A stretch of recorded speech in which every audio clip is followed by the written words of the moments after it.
Saudi আরবে যারা STC সিম চালান তাদের জন্য এই ভিডিওটা। এসটিসি সিম থেকে আপনারা বাংলাদেশের যে কোনো নাম্বারে রিচার্জ করতে পারবেন খুব সহজেই। এর জন্য আপনাদের কোনো বিকাশের প্রয়োজন পড়বে না। তো কিভাবে করবেন আমার স্ক্রিনটা লক্ষ্য করুন, আপনাদের আমি সম্পূর্ণ ভিডিও ভালোভাবেই দেখিয়ে বুঝিয়ে দেব। প্রথমে *34# লিখে আপনারা ডায়াল করবেন। ডায়াল করার পরে একটুখানি লোড নেবে। লোড নেওয়ার পরে এখানে দেখবেন 3-4টা অপশন চলে আসছে। তো এখানে লেখা আছে 3 নম্বরে একটা অপশন লেখা আছে ইন্টারন্যাশনাল রিচার্জ।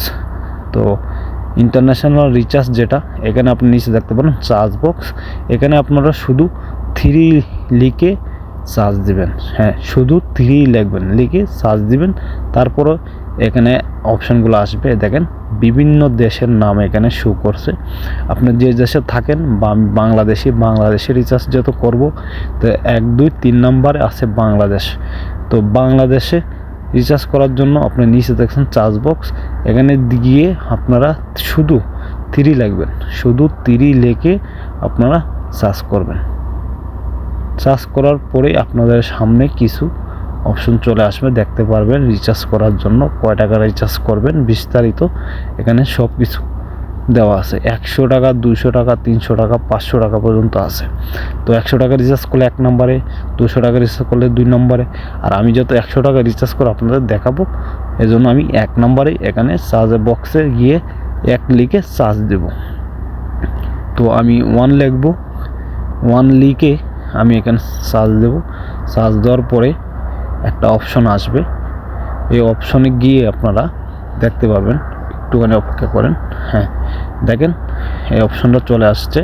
এখানে আপনারা বাংলাদেশে যে নাম্বারে রিচার্জ করবেন ওই নাম্বারটা আপনারা এখানে সুন্দর করে লিখে দিবেন। কিভাবে লিখবেন, শুধু নাম্বার লিখলে হবে না। প্রথমে আপনারা স্টার দিবেন, তারপরে 8 দিবেন, তারপরে 8 দিবেন, তারপরে আপনাদের বাংলাদেশের যে নাম্বারটা, এই নাম্বারটা পুরোপুরিভাবে সুন্দরভাবে দেখে শুনে বুঝে তারপরে এখানে লিখবেন।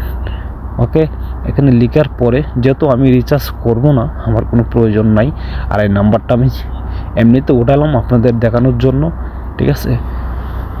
নাম্বারটা ওঠানোর পরে আপনার নিচে দেখতে পাচ্ছেন এখানে আপনারা চার্জ দেবেন। চার্জ দেওয়ার পরে আরেকটা অপশান আসবে যে কত টাকার আপনি রিচার্জ করতেছেন এবং কোন নাম্বার রিচার্জ করতেছেন সব কিছু আপনাদের দেখাবে। দেখানোর পরে আপনি নাম্বার শিওর হয়ে থাকেন তাহলে আপনারা এখানে 2টা অপশান আসবে, একটা হলো ইয়েস, একটা হলো নো।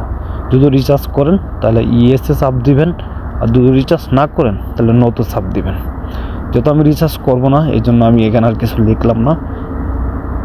আর এই ভিডিওটা দেখে তো আপনারা কিছু শিখতে পারেন বা জানেন, বুঝতে পারেন, তাহলে এই চ্যানেলটা সাবস্ক্রাইব করে পাশে থাকবেন। ফেসবুক পেজ থেকে দেখলে ফলো দিয়ে পাশে থাকবেন। আর এরকম নতুন নতুন আপডেট ভিডিও পাওয়ার জন্য সবসময় আমার পাশে থাকবেন। আপনারা আপনাদের ভালো কিছু এবং শেখার মতো কোনো কিছু নিয়ে আসবো ইনশাল্লাহ।